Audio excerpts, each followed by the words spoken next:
Well, we've been working, for over a year to prepare for APEC, and in fact, APEC's been running for a year since December of last year for the government, and for the private sector, it's been running, most of this year. We've had a series of ministerial meetings with CEOs, about 7 of them or 8 of them, from May going on to just last month. Now we're going to have the CEO summit next week. We have the ABAC meeting, the APEC Business Advisory Council meeting. There's a meeting on inclusive business put together by the Board of Investments. There's an SME summit. So many events all happening in a very short span of time. So I would say it's in a very active stage right now, but all systems go. As the ministerial meetings took place here in Manila, there have been about 40 of them, I think, Bill. There were private sector groups that met in parallel at the same meeting as the ministerial meetings, and that is a new tradition that started here in the Philippines. And so there's been a lot more private sector engagement, I think, in the process, and that's something that the Philippines has initiated, and I think has lent an interesting new twist to the process.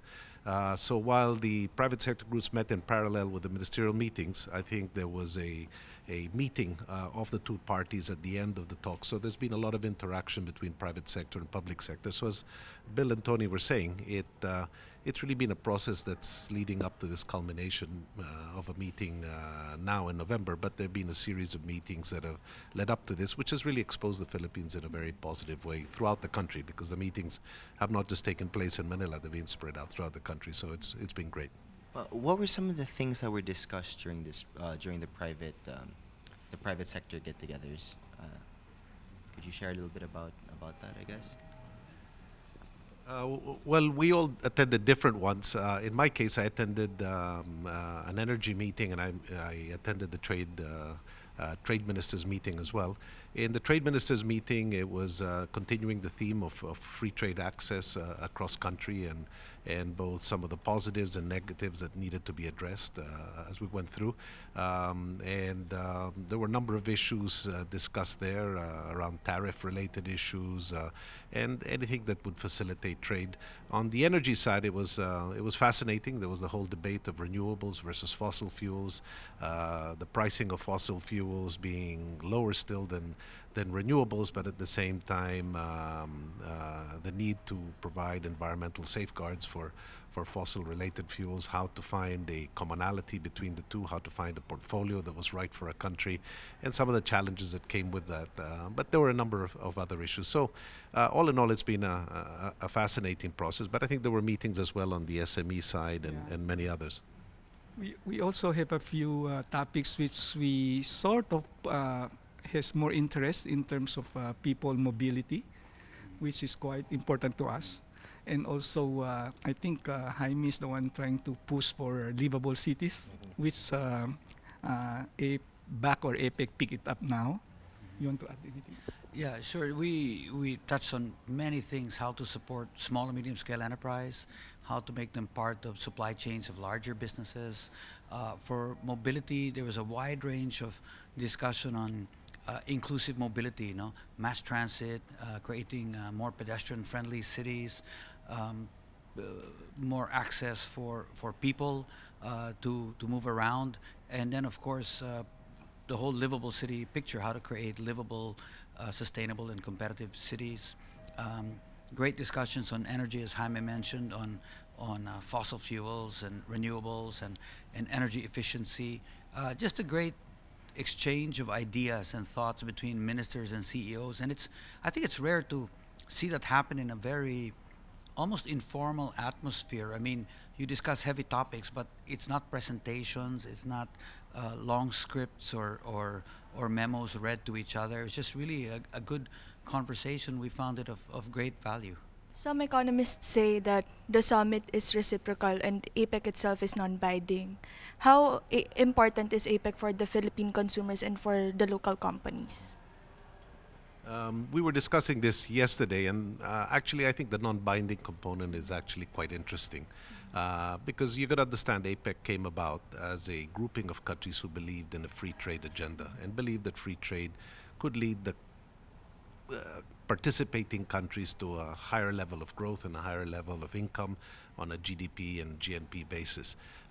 If that's your philosophy, then you will do whatever you can to make sure that that increases. So you've got groups like the WTO, which are rules-based and agreement-based, and they haven't been able to reach agreements in many cases. The world has moved to a more bilateral type of agreement.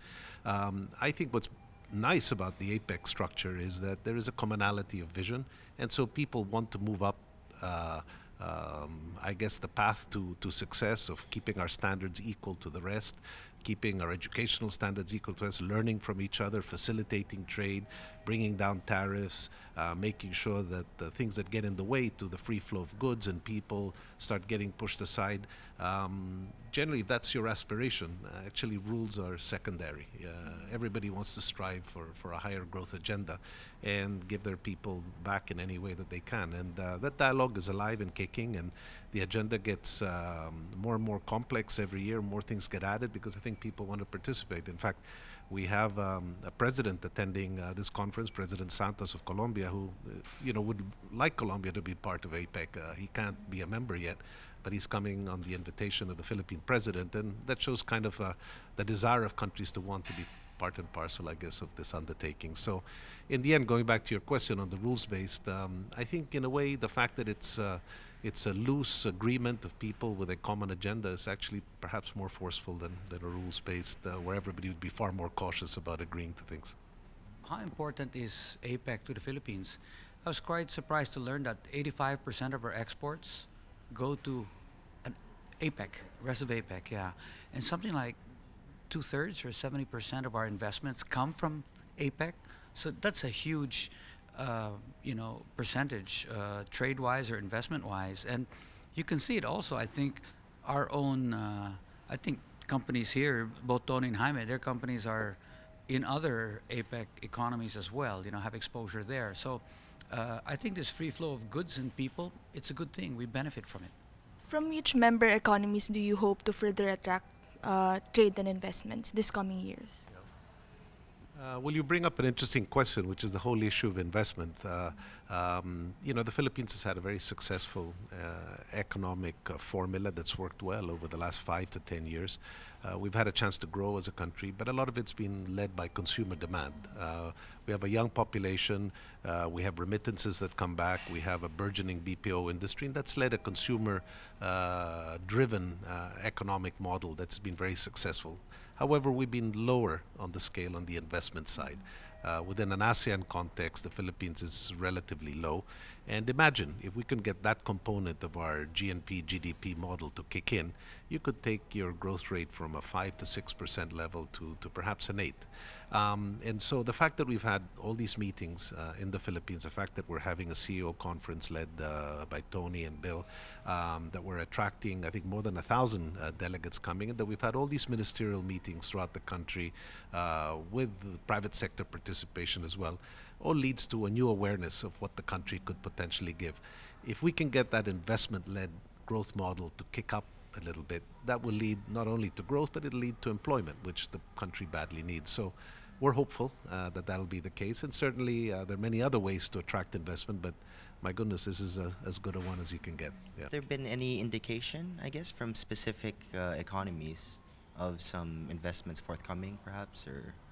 APEC is not the CEO summit is not the type of meeting where you come in to really announce deals. No, people come in because they want to listen to the leaders. They want to listen to other CEOs speak about the trends, about sort of what things might be beyond the horizon, and it's a good networking event. No deals will be announced, I think, unless someone pops one out there. But if I take a look at the level of interest from the group, over 1,300 people registered, 85% are from overseas. They represent all 20 other APEC economies. We have a lot of Europeans, so that tells you there's a great deal of interest. They're first-time visitors, many of them. I see large delegations from certain economies, China, U.S., and then ASEAN. We have a respectable size group from ASEAN. So I like to think there's an interest in finding out what's going on in the Philippines and what's fueling all the growth. As Jaime said, over the last many years, we are on the news about the darling of investments. Philippines is growing. So this is the first time, as Bill said, a lot of them will be first-timer to the Philippines. So it will be a nice for them to be exposed to what is Philippines. And as you said, hopefully these are all CEOs. They are looking for opportunities. They are looking for investments. And hopefully Philippines now will be one of their places.